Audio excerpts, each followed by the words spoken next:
This is all theater. This is all just political theater. Political theater. Political theater. Pure political theater. Theater. Political theater. The nefarious, significant and protracted political theater for political theater's sake. I yield back. From Washington, this is Political Theater, Roll Call's review of the spectacle of politics on Capitol Hill and across the country. I'm Jason Dick.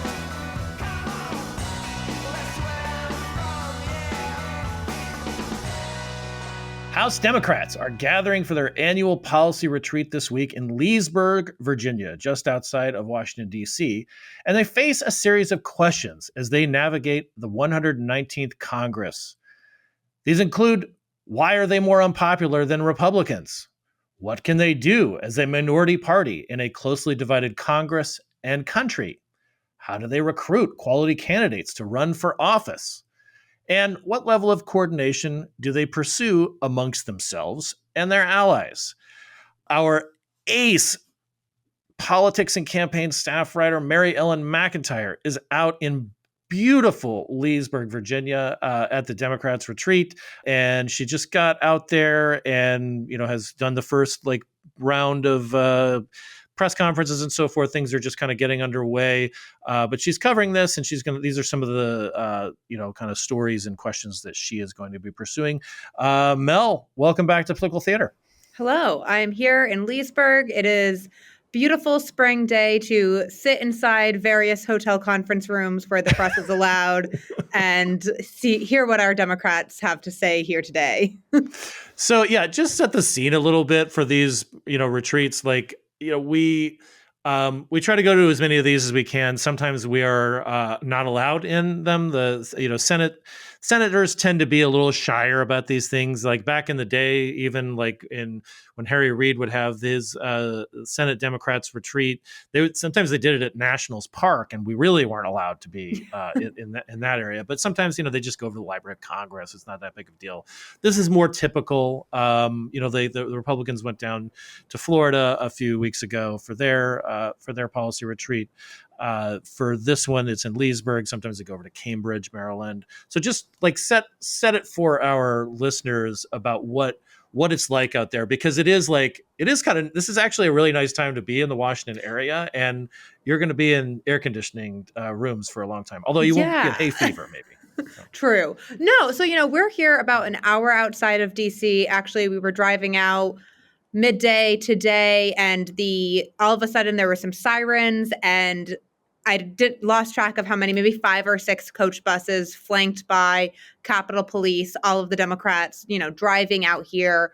We are in sort of a corner of the Lansdowne Resort where they have, allowed press to be. We have a press filing center. There's a room for press conferences. There are several rooms like the one I'm in right now that are sort of set up for one-on-one interviews. I have this fancy American flag backdrop behind me because this is where House Democrats can do any Zoom interviews. So I've co-opted this space for this. Nice. It's where America happens. Exactly. Right there. Exactly. Democrats are here. We heard from the leadership team, Hakeem Jeffries, Catherine Clark, Pete Aguilar, Joe Neguse, Ted Lieu, and Susan Del Bene earlier this afternoon. We're going to hear from the DPCC chairs in a little bit. And, That's they're the really Democratic Policy and Communications. Yes. Yep. Thank you for remembering that, because I could not. Too many acronyms here. Lots. So many acronyms. Democrats are really focusing right now on, saying that they are unified, and in particular on the government funding bill that the House considered last night and the Senate has been debating today. And it sounds like Schumer is sort of indicating that Republicans won't have enough support from Democrats to pass later this week. And they're really stressing, this is not a typical CR. Democrats are united here. You did have one House Democrat who voted against it, but they were, in large part united on this. And, this is sort of coming after a week for Democrats where they did not necessarily seem united last week.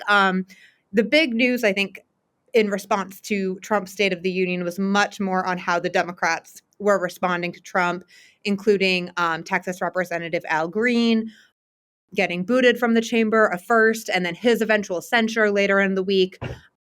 So, this is really a chance for Democrats to come together and reset, to really say, hey, we want to be messaging and making sure that we're prioritizing, focusing on the stock market isn't doing well, blaming Trump for that, highlighting the potential for Medicaid cuts in a reconciliation package, which has really been a top focal point from House Democratic leaders in the past couple of weeks.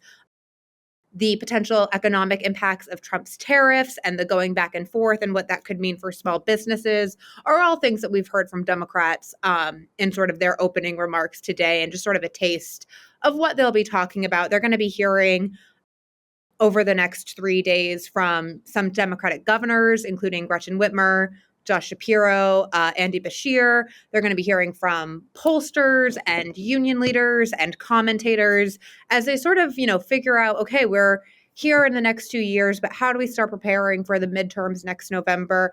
And how can we sort of try to, as a force, despite being in the minority, try to counter and push back on the Trump administration and House Republicans? And I would assume that some of those pollsters will tell them that a lot of the economic activity coming from the White House and a lot of the targets of cuts and so forth from the Congress, these are not exactly popular with the American people, whether they're tariffs that raise the price of automobiles or stoves or aluminum pie tins or whatever, what have you. Also, like cutting any kind of move to cut entitlements or cut, like, say, the education department and half of its staff, as happened last night. These are not really that popular.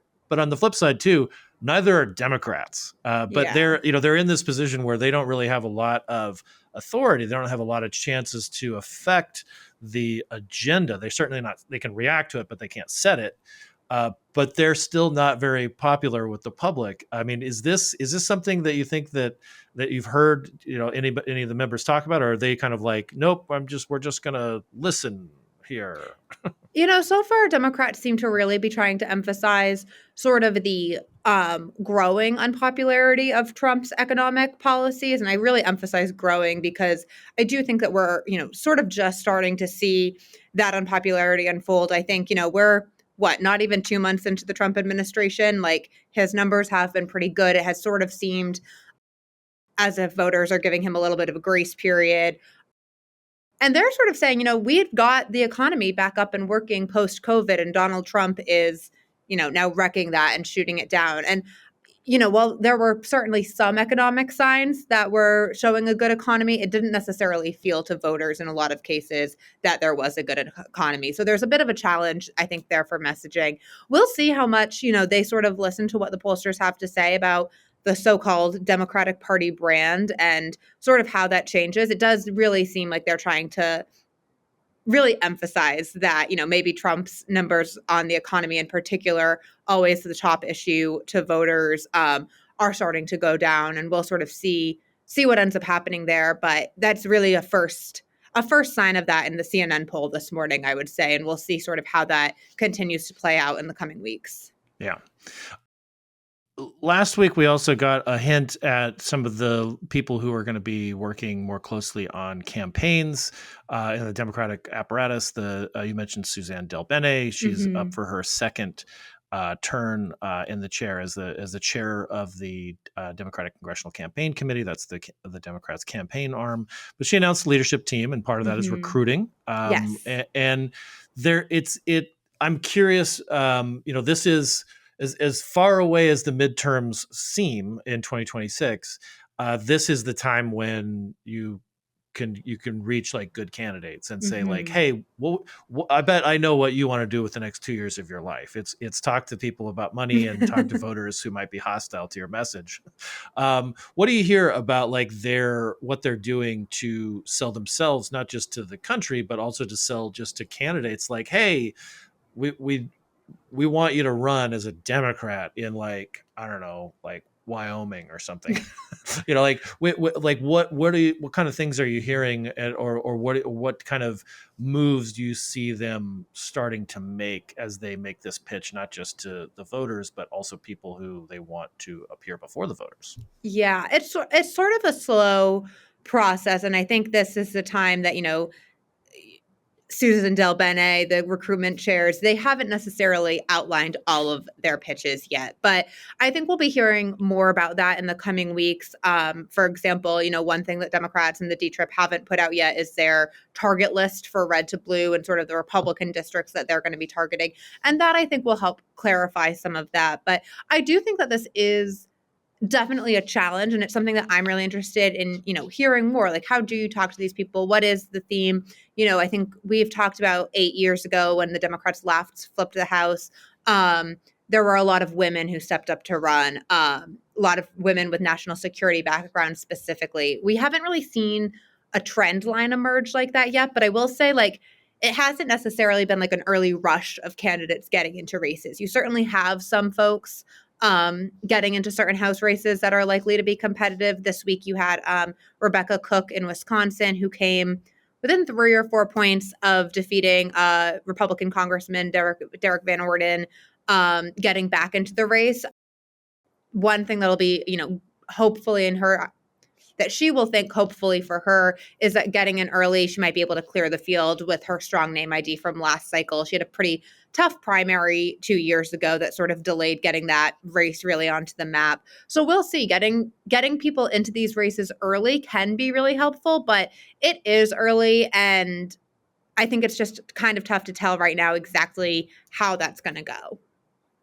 And earlier today, I mean, you've been very busy today. But so before you got in the car to go out to Leesburg, yes, you also popped a story coming from your home state of New Hampshire, the Granite State, about Jean Shaheen, the senior senator from there, former governor, also statewide. So she's been a statewide office holder for a number of years.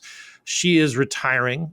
This is another Democratic retirement and another potentially competitive race and state. I mean, New Hampshire has gone Democratic in at the federal level in recent elections, but it is still swingy.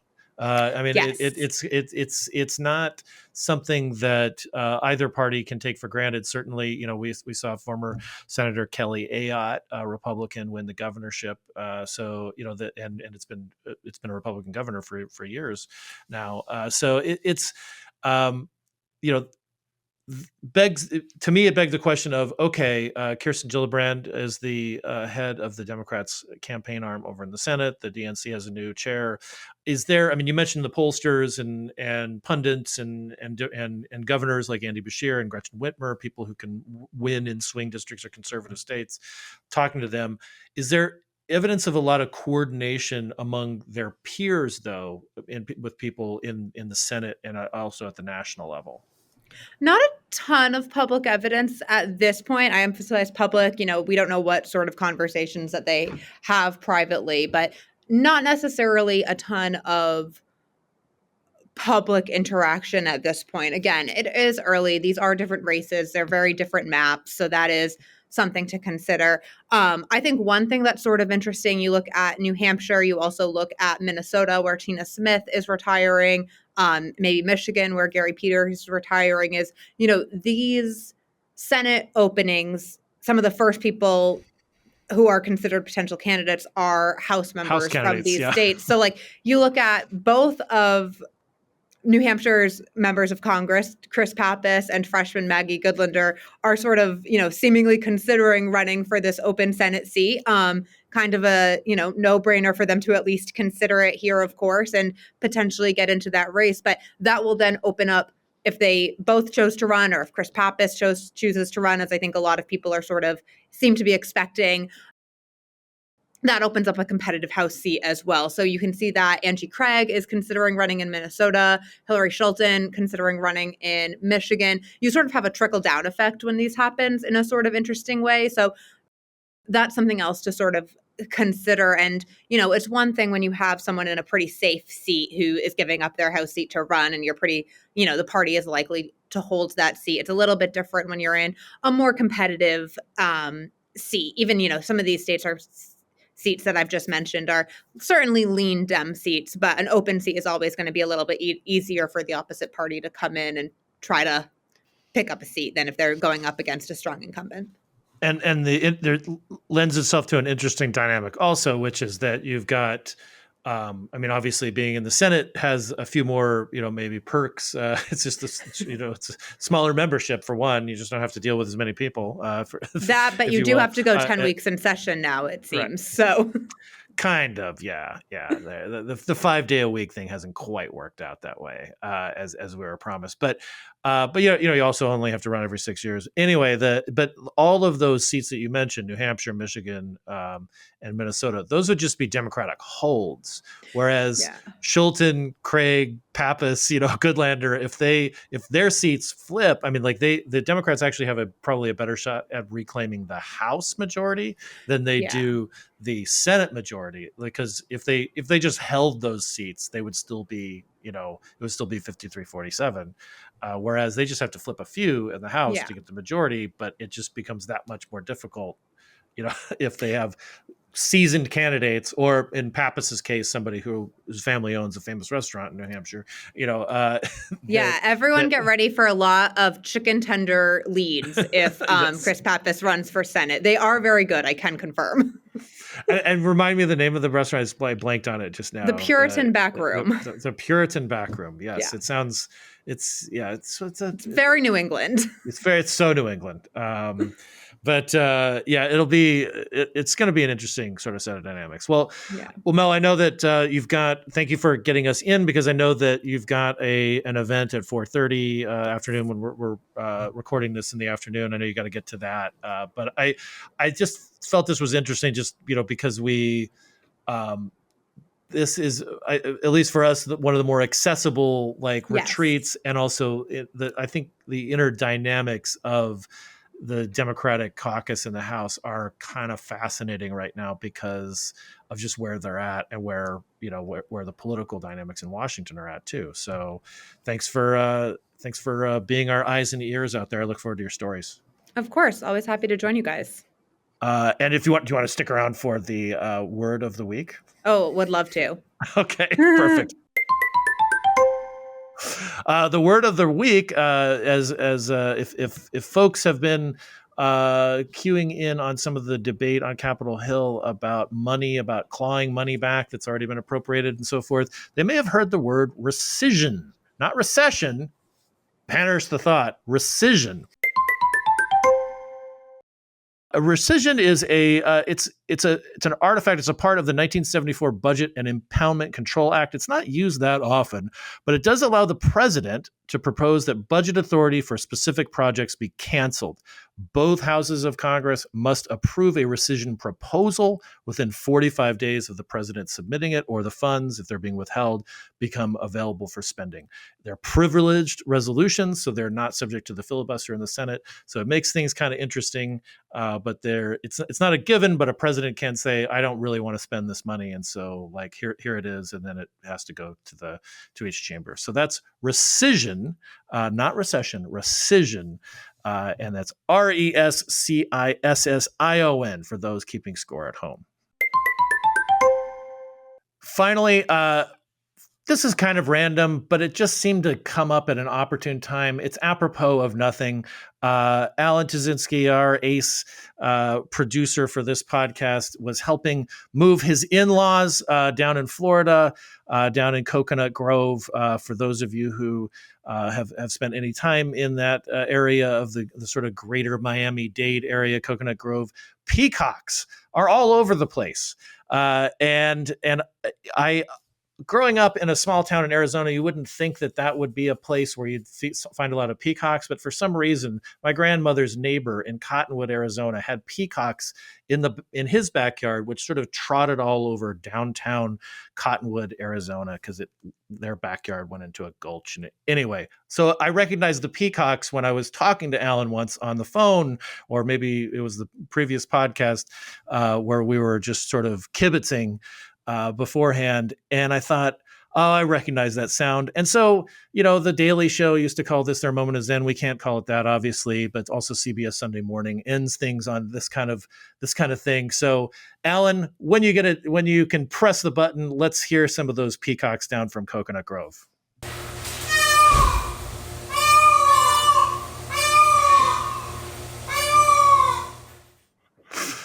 The Peacocks of Coconut Grove. Alan, take a bow. Thank you so much for that. And thank you for listening to Political Theater. You never know what you'll hear on this podcast, including peacocks from Coconut Grove or menu selections from the Puritan back room. Thank you very much again, Mel. We'll talk to you Jason. later. Thanks for all our listeners out there. See you later.